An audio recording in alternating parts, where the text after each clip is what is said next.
Today, I'm super excited to bring you some Gloomhaven beginner tips and strategies that are really going to help you out. So without any further ado, let's get started and go to tip number one. Tip number one, the organization in Gloomhaven, it is real.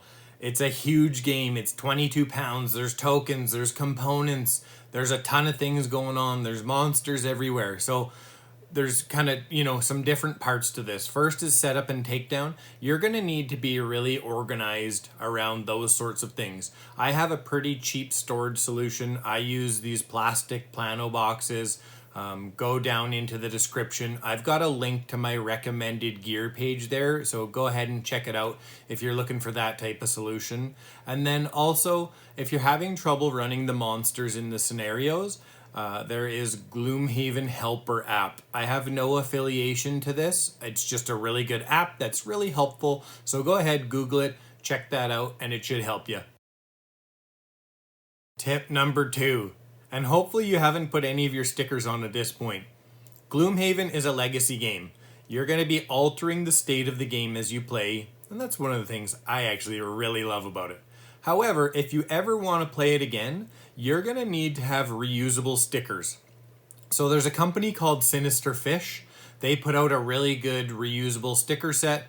Go ahead, down in the description, I've got a link to my recommended products. Go ahead and check it out. And this will allow you to replay the game over again if you want, alter things, and it also reduces the risk of making errors on sticker placement. So I really recommend this, even if you don't think you're going to play the game again. But if you are going to play the game again, 100% go get this set of stickers. Tip number three, you can adjust the difficulty.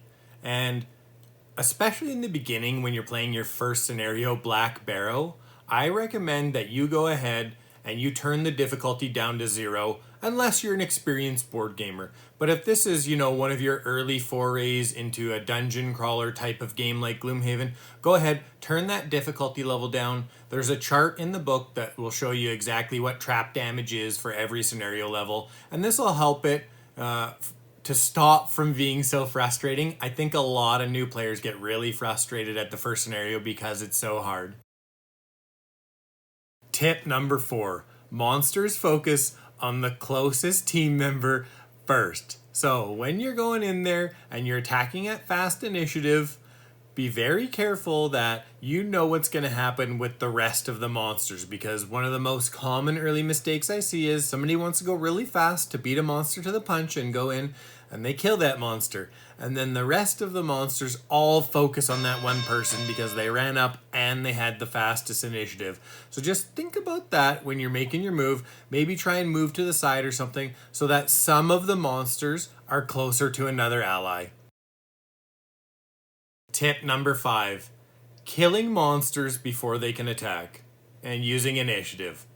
So you want to use your initiative proactively to go fast before a monster.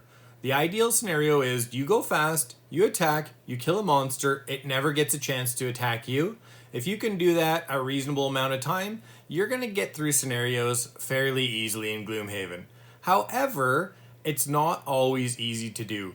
Don't get caught in the trap of gambling on your initiative. Don't go at 30 or 32 or whatever and hope that your plans are going to work out and that the monster's going to go slower, because very often you make a suboptimal play when you do that. Instead, you can go later sometimes if you need to, and just try not to get caught in that trap of always gambling to go first. Tip number 6 is when to play your lost cards. Lost cards are generally more powerful cards, but because of that, you only get to use them once, barring items and other things.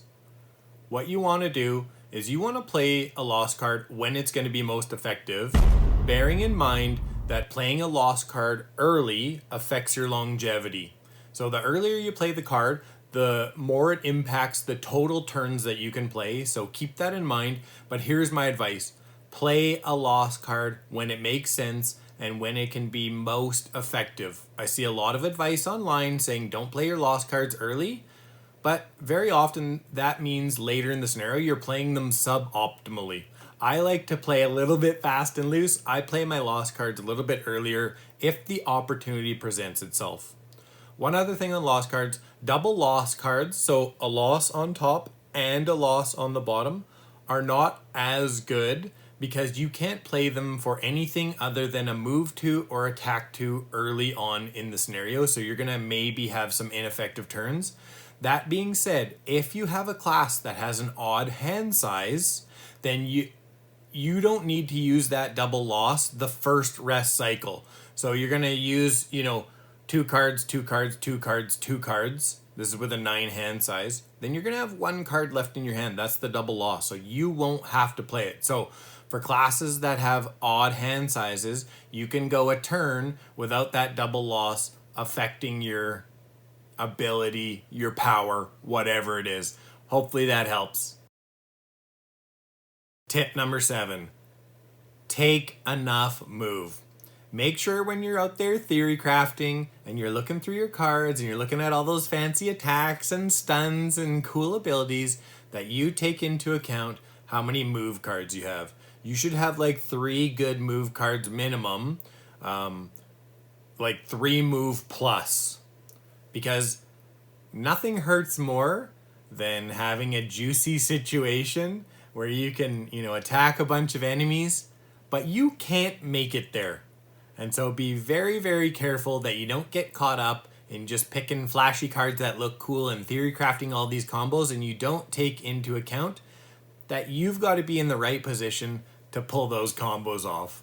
Okay, before we get to the last 2 tips, if you could, go ahead, please hit that like button. It really helps me out a lot. And subscribe to my channel and turn on notifications so that when I publish content, you're notified. Also, this channel, I need your support.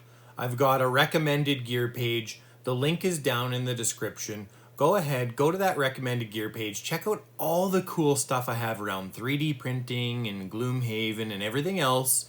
And go ahead, if anything, catches your eye, go ahead and click on it. Even if you just click on the link, it really helps me out a lot. Thank you so much. Paying attention to card combo initiative. You need to pay attention to what the initiative of cards that you're going to play together is so that you can determine when you're going to use it. In this example here, we've got a couple of very middling initiative cards, and you never know what's going to happen when you play this combo. You don't know if monsters are going to go first and move. You don't know if ranged monsters are going to go and step back so they avoid disadvantage. Essentially, you don't know what's going to happen. You don't know who's going to go first and who's going to go last. So when you're theory crafting and you're really thinking about combos and what's going to work with each other, make sure you're taking into account when you think you're going to play that combo in the turn, whether it's early or late, and manage it that way. Tip number 9, stam potions are the best. Stam potions are one of the best items in the game, period. I think some beginning players overlook how powerful this is, and let me explain why. So, Gloomhaven is balanced around playing lost cards once and playing discard cards once per rest cycle, and then you get them back. When you start to alter that balance and you get to play your best cards more than once, it becomes sometimes unbalanced even. It's so powerful. So, take that stam potion. It's amazing. Any class, does not matter.